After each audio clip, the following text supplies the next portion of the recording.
Hello friends, this side is Priyanka. Welcome to my channel achiever सेम। Friends, यहाँ पे मैं चैप्टर 6 लेके आई हूँ जिसका नाम है physical and chemical change. Chapter का नेम है ये। एनसीईआरटी से लिया गया है ये, तो हम क्रेडिट एनसीईआरटी को देना चाहेंगे यहाँ पे। और इससे पहले मैंने चैप्टर 1 to 5 तक जो चैप्टर है वो मैंने कंप्लीट करा दिए हैं। एक तरीके के नोट्स मैंने कंप्लीट कराए हैं। तो अगर आप लोगों ने नहीं देखे हो तो प्लीज़ आप लोग उसको देखना ज़रूर। और अगर आप लोग अपने नोट्स की तैयारी कर रहे हो तो प्लीज़ इन नोट्स को ज़रूर पढ़ना। ये आपके आने वाले एग्जाम्स में बहुत ज़्यादा हेल्प मिलेगी आपको। और जो अब DSSB एंड नेक्स्ट जो CTET है and BPSC any other teaching exams में आपको बहुत ज़्यादा हेल्प मिलेगी। ये प्योर एनसीईआरटी से लिए गए हैं, तो आप लोग प्लीज़ इसको पढ़ना। तो चलिए अब हम यहाँ पे स्टार्ट करते हैं chapter 6 physical and chemical change. तो सबसे पहले मैं आपको बता दूँ कि फिजिकल एंड केमिकल चेंज क्या होता है। तो फिजिकल चेंज क्या होता है कि फिजिकल चेंज में हम कोई भी न्यू फॉर्मेशन नहीं होती है, मतलब न्यू सब्सटेंस यहाँ पे नहीं बनता है फिजिकल चेंज में। जबकि केमिकल चेंज जो है यहाँ पे हमारा न्यू सब्सटेंस फॉर्म्ड होता है।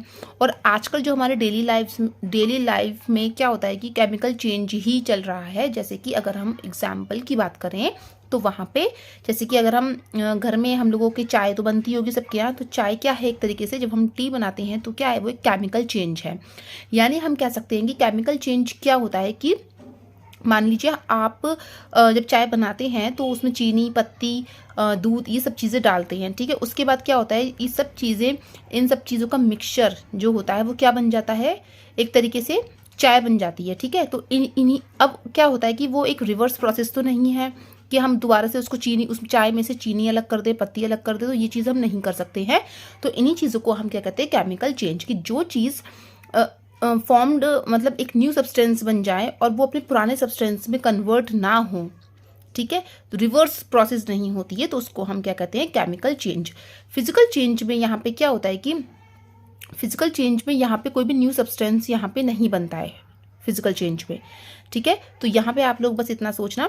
और चलिए फिर अब हम इसके डिटेल में बात करते हैं। तो सबसे पहले अगर आप देख रहे हैं यहाँ पे कि दीज चेंजेस में इन्वॉल्व वन और मोर सब्सटेंस, यानी जैसे कि हमारा देखिए यहाँ पे फिजिकल एंड केमिकल चेंज के बारे में जब मैंने बताया तो इसमें क्या है कि मिल्क क्या होता है, हमारा सॉर, यानी मिल्क सॉर क्या दिखाया इसमें कि जब हम केमिकली जब चेंज हो जाएगा तो मिल्क का जो टेक्सचर है वो कैसा हो जाता है, हमारा सॉर हो जाएगा। यानी जब दही बनाती है तो दही कैसा होता है, हमारा सॉर, यानी मिल्क कन्वर्ट किस में हो गया, सॉर में हो गया। तो यहाँ पे मैं यही बताना चाहूंगी कि मिल्क हमारा कन्वर्ट हो जाएगा, यानी केमिकली चेंज हो जाएगा, वो हमारा किसमें, सॉर में, यानी कर्ड में हो जाएगा। कर्ड हमारा कैसा होता है, सॉर होता है। ठीक है, और शुगर सॉल्यूशन भी चेंज हो जाएगा। कर्ड की सेटिंग हमारी मिल्क से किस में हो जाएगी, सेटिंग कर्ड की सेटिंग हो जाएगी हमारी मिल्क से। तो मैं यही बताना चाहूंगी कि मैंने जो वीडियो भी बनाई है तो उसमें मैंने यही है कि जो मिल्क सॉर होगा, मिल्क का जो जब हम उसको केमिकली चेंज होगा तो वो कैसा हो जाएगा, हमारा सॉर हो जाएगा। यहाँ पे कैसा होता है, शुगर सॉल्यूशन चेंज हो जाएगा। ठीक है, जब चीनी आप पानी में घोलेंगे, जब चीनी को घोलेंगे पानी में तो क्या होगा, वो डिजोल्व हो जाएगा, दोबारा से आपको चीनी नहीं मिलेगी। ठीक है, आप setting of curd from milk, ऐसी मिल्क से जब हम दही बनाते हैं तो क्या होता है कि हमारा क्या होता है, कर्ड क्या होता है कि कर्ड हमें कर्ड जो है वो प्राप्त हो जाता है मिल्क से। ठीक है, melting of ice, making of ice cream, melting of wax, stretching a rubber band, evaporation of water, cutting of paper, breaking of glass pane, boiling of water, sublimation of camphor. यानी हम कह सकते हैं यहाँ पे कि जो चीज़ हम यहाँ पे बना रहे हैं ना उसको हम रिवर्स नहीं कर सकते दोबारा से। ठीक है, जो चीज़ बन गई तो बन गई। तो ये हमारा क्या कहलाता है, यहाँ पे केमिकल चेंज कहलाता है। अब यहाँ पे चेंजेस हमारे 2 काइंड्स के चेंजेस मिलेंगे, जो है हमारा physical change and chemical change. अब हम इन दोनों के बारे में पढ़ते हैं, तो इसके आगे देखेंगे। अब पहले अब हम यहाँ पे फिजिकल चेंज की बात करें तो फिजिकल चेंज में देखिए क्या होता है कि फिजिकल चेंज में हमारी चेंज जो होती है वो उसकी फिजिकल प्रॉपर्टी होगी, यानी उसकी shape, size, colour and state. यानी फिजिकल चेंज में हमारी shape, size, colour and state change होती है, कोई भी न्यू सब्सटेंस यहाँ पे नहीं बनता है। ये हमारा हो जाता है फिजिकल चेंज। अब इसके हम कैरेक्टर पढ़ेंगे, कैरेक्टरिस्टिक्स। तो कैरेक्टरिस्टिक्स में क्या है कि temporary changes which can be easily reversed to form the original substance, यानी वो अपने ओरिजिनल सब्सटेंस ओरिजिनल सब्सटेंस को फॉर्म करके क्या करती है, वो रिवर्स प्रोसेस हो जाती है यहाँ पे, और क्या करती है, टेम्परेरी चेंजेस होते हैं उसमें, टेम्परेरी चेंजेस होते हैं, परमानेंट नहीं होते हैं यहाँ पे। क्योंकि अगर हम बात करें शेप, साइज और कलर की, तो ये सारी चीज़ें क्या सी होती है, हमारी टेम्परेरी चेंज हो रही हैं यहाँ पे, ठीक है, जो आसानी से क्या हो जाएंगी, रिवर्स हो जाती हैं और क्या अपनी ओरिजिनल सब्सटेंस में फॉर्म हो जाती हैं, ठीक है। और यहाँ पे क्या होता है, अपनी कोई भी न्यू सब्सटेंस यहाँ पे फॉर्म्ड नहीं होता है, ठीक है, रिवर्स प्रोसेस है, कोई भी न्यू सब्सटेंस यहाँ पे फॉर्म्ड नहीं होगा, जो उसकी ओरिजिनल शेप है वो उसमें फॉर्म्ड हो जाएगी, ठीक है। थोड़ी देर के लिए चेंजेस होंगे बट वो अपनी ओरिजिनल शेप में आ जाएगी। फिर टेम्परेरी चेंजेस इन कलर में टेक प्लेस, ठीक है, चेंजेस होंगे टेम्परेरी। वेरी लिटिल एनर्जी यानी हीट यहाँ पे क्या होगा, एब्जॉर्ब्ड होती है या फिर इवॉल्व्ड होती है, यानी या तो वो एब्जॉर्ब होगी या तो वो अपने अंदर ले लेगी या फिर वो बाहर निकलेगी, इस तरीके से हम यहाँ पे हीट का यहाँ पे प्रोसेस होता है। अब आता है यहाँ पे केमिकल चेंज। तो केमिकल चेंज जब हम पढ़ेंगे तो केमिकल चेंज को हम क्या कहते हैं, chemical changes is also known as, क्या कहेंगे, केमिकल रिएक्शंस, यानी हम इसको केमिकल रिएक्शन के नाम से भी जानते हैं। फिर केमिकल चेंज अकर्स, जब केमिकल चेंजेस में क्या होता है कि जब दो सब्सटेंस रिएक्ट करते हैं केमिकली, तो क्या फॉर्म करते हैं, एक न्यू सब्सटेंस को फॉर्म करते हैं अपने डिफरेंट केमिकल प्रॉपर्टीज के साथ, ठीक है, क्योंकि दो सब्सटेंस रिएक्ट करेंगे, क्या फॉर्म करेंगे, एक न्यू सब्सटेंस को फॉर्म करते हैं। जैसे कि यहाँ पे आ जाता है रस्टिंग ऑफ आयरन, तो रस्टिंग ऑफ आयरन क्या होता है, यहाँ पे केमिकल चेंज होता है, ठीक है। अब इसके आगे देखेंगे तो यहाँ पे सबसे पहले हमने क्या बताया कि रस्टिंग ऑफ आयरन, ठीक है। तो यहाँ पे अब ये है कि एवरी आयरन यानी स्टील हम कह सकते हैं, क्या होता है कि जब हम उसको ओपनली रखते हैं ना आयरन या फिर स्टील को, तो क्या होता है उसमें रस्ट, धीरे धीरे रस्ट होने लगती है, तो उसमें कोटिंग हो जाती है, ब्राउनिश सब्सटेंस की कोटिंग उसमें क्या हो जाती है, आ जाती है उसमें, जिसको हम रस्ट कहते हैं, ठीक है। और इस प्रोसेस को हम क्या कहते हैं, रस्टिंग कहते हैं। यानी एवरी आयरन या steel object kept in a open gets rusted slowly, it acquires a coating of a brownish substance, जिसको हम रस्ट कहेंगे, and the process is called rusting कहेंगे। फॉर एग्जाम्पल अगर आप देखें कि एक एग्रीकल्चरल टूल्स होती हैं, वेट आयरन पैन होता है यानी तवा, क्या होते हैं कि अक्सर ये क्या हो जाते हैं, रस्ट हो जाती हैं जब ये एयर या एयर के कॉन्टैक्ट में आते हैं, ठीक है। तो यहाँ पे क्या हो जाता है, इसको रस्टिंग ऑफ आयरन कहते हैं और इस प्रोसेस को रस्टिंग कहते हैं, ठीक है। अब रस्ट क्या होता है कि rust is not a iron, यानी रस्ट क्या होता है कि आयरन नहीं होती है, ये डिफरेंट है किससे, आयरन से, जिस पर ये डिपॉजिट होती है। यानी अगर आप बात करें कि जो रस्ट है, जैसे कि मान लीजिए, हाँ एक एग्जाम्पल देते हैं, जैसे कि कील होती है, एक आयरन नेल है, ठीक है, तो उस पर क्या होता है, अगर आप उसको बाहर छोड़ देती हैं तो क्या होता है, उस पर जंग लग जाती है, ठीक है। तो वो जो जंग लगी है ना, जिसको हम जंग कह रहे हैं, वो रस्ट है। तो वो रस्ट क्या होता है, रस्ट जो होती है वो आयरन नहीं होती है, वो डिफरेंट है उस आयरन से, ठीक है। यानी अगर आप तवा देखो, तवा क्या होता है कि जब तवे में क्या होता है कि हल्का सा वैसा हो जाता है, वो रस्ट टाइप की आपको दिखता होगा, ठीक है, लोहे में लगती है अधिकतर। तो क्या होता है कि वो जो चीज़ उस पर डिपॉजिट होती है ना, डिपॉजिट हो जाती है, तो उसी को हम क्या कहते हैं, रस्ट कहेंगे। आयरन से डिफरेंट होता है, ठीक है, लोहे से क्या होता है, अलग होता है, उस प्रोसेस को हम उसी प्रोसेस को हम क्या कहते हैं, रस्ट कहते हैं। रस्ट क्या होता है, आयरन नहीं होता है, ठीक है। तो ये चीज़ अब ध्यान में रखना।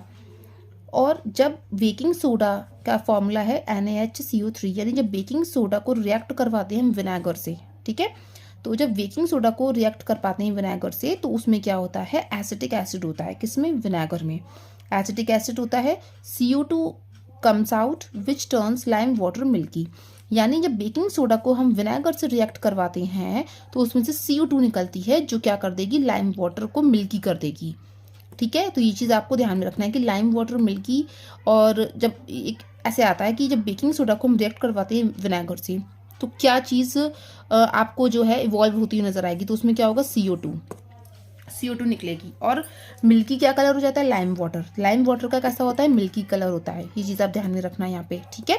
और आप मेरी बात से सहमत होंगे कि आपको ये वाला जो प्रोसेस है, यानी ये वाला जो टॉपिक था, पॉइंट, वो आपको समझ में आ गया होगा कि रस्टिंग प्रोसेस क्या होती है।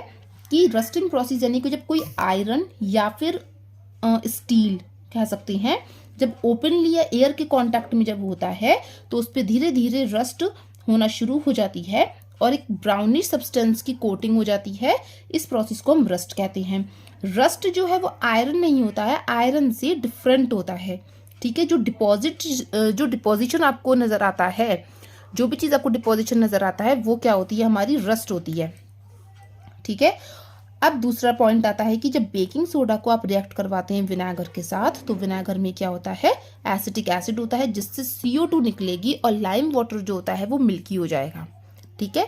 तो आप लोग मेरी बात से सहमत होंगे। तो हम आगे बढ़ते हैं। दूसरा टॉपिक पॉइंट आता है कि जब मैग्नीशियम रिबन को जब हम जलाते हैं तो एक ऐश क्या होता है, एक न्यू सब्सटेंस फॉर्म्ड करती है। ठीक है।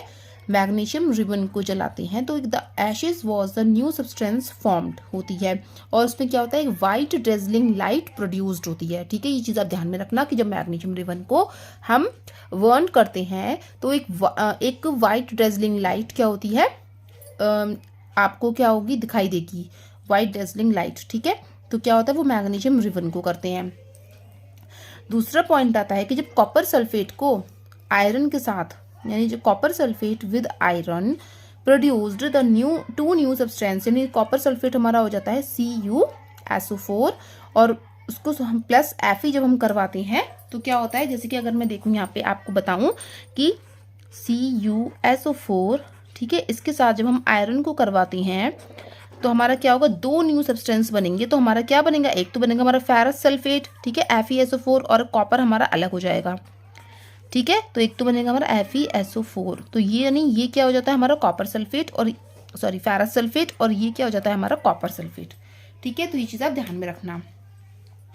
ठीक है। अब हम इसके आगे बढ़ेंगे। यहाँ पे vinegar and baking soda together produced CO2, यानी vinegar and baking soda, vinegar और बेकिंग सोडा को जब हम साथ साथ करवाते हैं तो CO2 प्रोड्यूस्ड होती है, जो कि मैंने अभी आपको इस पॉइंट में बताया था, और CO2 प्रोड्यूस्ड होगी वहाँ पे, और लाइम वाटर कैसा हो जाएगा, मिल्की हो जाता है। ये चीज़ आपको ध्यान में रखनी है, याद कर लेनी है आपको, क्योंकि इस समय जो पेपर आ रहे हैं CTET के वो थोड़े से डिफिकल्ट आ रहे हैं, उसका जो लेवल है वो थोड़ा सा हाई हो गया है, और आपको डीप स्टडी करने की ज़रूरत है। तो इसलिए आप जो जो मैंने पॉइंट बताए हैं ये पूरा एक तरीके से NCERT कवर है इसमें, आप लोग प्लीज़ इनको देखना, क्योंकि जो भी अगर क्वेश्चन आएंगे तो वो इसी में से ही आएंगे, तो इसलिए आपको डिटेल जो है नॉलेज होनी ज़रूरी है। तो आप लोग प्लीज़ इसको देखना। और फिर इसके आगे बढ़ेंगे हम, विनेगर एंड बेकिंग सोडा, ये हो गया। अब आता है कि ऑल दोज चेंजेस, जो भी आपको यहाँ पे चेंजेस दिख रहे हैं जिसमें वन या मोर सब्सटेंस, यानी वन एक या उससे ज़्यादा न्यू सब्सटेंस यहाँ पे क्या होते हैं, फॉर्म्ड होती हैं। ये हम केमिकल चेंज की बात कर रहे थे यहाँ पे। ठीक है। जब हम जितने भी चेंजेस जब हम करवाते हैं, यानी जब हम रिएक्शन करवा रहे हैं तो एक से ज़्यादा न्यू सब्सटेंस यहाँ पे जो है फॉर्म्ड हो रहे हैं यहाँ पे, तो इसी प्रोसेस को हम केमिकल चेंज कहेंगे। ठीक है। अब हम इसके आगे पढ़ेंगे। ठीक है। इन्हीं को हम केमिकल चेंज कहेंगे। अब क्या होता है कि ये चेंजेस कैसे होते हैं, परमानेंट होते हैं। ये चेंजेस परमानेंट होते हैं, जो क्या होते हैं, रिवर्स्ड नहीं होते हैं। ठीक है। अपने original, which can usually not be reversed to form the original substance, यानी अपने ओरिजिनल सब्सटेंस में दोबारा से वापस नहीं आ सकते हैं। तो क्या हो जाती है, इरिवर्सिबल प्रोसेस है। और जो फिजिकल चेंज होते हैं वो कैसे होते हैं हमारे, वो होते हैं हमारे टेम्परेरी चेंज होते हैं, वो अपने ओरिजिनल शेप में अपने आ जाते हैं। ठीक है। तो गाइस ये आप लोग प्लीज इसको देखना। फिर इसके आगे पढ़ेंगे हम, in addition to new product the following may accompany a chemical change, यानी अब न्यू प्रोडक्ट के साथ साथ क्या होते हैं, कुछ केमिकल चेंजेस यहाँ पे देखने को मिलेंगे। जैसे कि अगर आप देखो यहाँ पे हीट, लाइट और any other radiation, for example यहाँ पे अल्ट्रावायलेट रेज की बात हो रही है। ठीक है। चाहे हीट हो, लाइट हो, और एनी अदर रेडिएशन क्या होते हैं, मे बी गिवन ऑफ या फिर एब्जॉर्ब्ड, यानी या तो वो इवॉल्व्ड होंगे या फिर वो एब्जॉर्ब्ड हो जाएंगे। ठीक है। फिर आता है द साउंड में बी प्रोड्यूस्ड, साउंड भी क्या होती है, प्रोड्यूस्ड हो सकती है। जो भी साउंड आती है वो भी क्या होगी, प्रोड्यूस्ड होगी। फिर आता है अ चेंज इन स्मेल, यानी अगर जैसे हम लोग रिएक्शन करवा रहे हैं तो उसमें क्या होता है, स्मेल भी आती है, तो उसमें चेंजेस, स्मेल में चेंजेस देखने को मिल सकती हैं, और या फिर न्यू स्मेल आपको देखने को मिल सकते हैं। ठीक है। फिर अ कलर चेंज, यानी चेंज भी कलर में क्या होगा, चेंजेस होने तो ऑब्वियसली होंगे क्योंकि केमिकल चेंज है। फिर अ गैस में भी फॉर्म्ड, क्योंकि गैस भी क्या होंगी, फॉर्म्ड होगी, क्योंकि अभी तक हमने जो इससे पहले जो हमने पॉइंट्स पढ़े थे उसमें क्या है, कलर भी चेंज हो रहा था, लाइम वाटर, मिल्की, गैस भी फॉर्म्ड हो रही थी, CO2 इवॉल्व हो रही थी। ठीक है। और चेंज इन स्मेल, और स्मेल भी उसकी चेंज हो जाएगी। ठीक है। और साउंड भी आपको प्रोड्यूस देखने को मिलेगी, क्योंकि जब गैस फॉर्म्ड होती है तो एक साउंड आती है, ठीक है, एक साउंड आती है पॉप साउंड। जैसे कि अगर मैं फॉर एग्जांपल की बात करूं कि जब गैस फॉर्म्ड होगी तो एक पॉप साउंड की आवाज़ आती है, तो वो जो पॉप साउंड होती है वो हाइड्रोजन की होती है, जब हाइड्रोजन गैस क्या होती है, फॉर्म्ड होती है, ठीक है। तो यहाँ पे आपको साउंड भी देखने को मिलती है जब हम केमिकल चेंज की प्रोसेस में पढ़ते हैं। हीट लाइट यहाँ पे क्या होगा, या तो वो एब्जॉर्ब्ड होगी या फिर वो इवॉल्व होगी, ठीक है। तो गाइज ये सब चीज़ आप लोग पढ़ना और बताना कि आपको ये चैप्टर कैसा लगा। और अभी इसके आगे अभी है काफ़ी कुछ, तो अभी तक मैं यहाँ ये वीडियो यहीं तक रहने देते हैं। अब मिलते हैं अब हम नेक्स्ट वीडियो में। और फ्रेंड्स प्लीज़ आप लोग उसको पढ़ना, और अगर आपको पसंद आए तो लाइक शेयर सब्सक्राइब करिएगा। और आने वाले एग्जाम्स में ये बहुत ज़्यादा इंपॉर्टेंट है, ये सारे चैप्टर इंपॉर्टेंट है। मैं चैप्टर 7 स्टार्ट कर रही हूँ, और चैप्टर 7 क्लास 7th, ठीक है, स्टार्ट करा है मैंने। उसके बाद जब ये कंप्लीट हो जाएगा तो मैं क्लास 8th फिर 9th ऐसे करके मैं 10th तक जो है मैं पूरा कवर अप करूँगी। और अगर टाइम मिला तो 11th 12th, लेकिन 11th 12th में अभी काफ़ी ज़्यादा टाइम है, तो मैं कोशिश करूँगी कि 10th तक मैं कंप्लीट कर पाऊँ। क्योंकि अब जो नेक्स्ट सीटेट है और DSSB है, तो उस DSSB में तो बहुत ज़्यादा डीपली पूछा जाता है, तो वो तो इसमें कवर अप हो ही रहा है। और सीटेट में 10th तक है, यानी 8th तक तो आपकी बेसिक नॉलेज होती है, लेकिन डीपली नॉलेज आपकी 10th तक पूछी जाती है। तो मैं कोशिश करूँगी कि कंप्लीट हो जाए वहाँ तक क्लास 10th तक। और जो है आप लोग अब इसके आगे मैं जो है अगले वीडियो में लेकर आऊँगी, तो प्लीज़ आप लोग इसको पढ़ना, और पढ़ना पूरी तरीके से पढ़ना है आपको, डीप स्टडी पढ़नी है और आपको क्लियर करने हैं सारे एग्जाम्स। तो चलिए ये वीडियो आप यहीं तक रहने देते हैं, मिलते हैं अब नेक्स्ट वीडियो में। Thank you.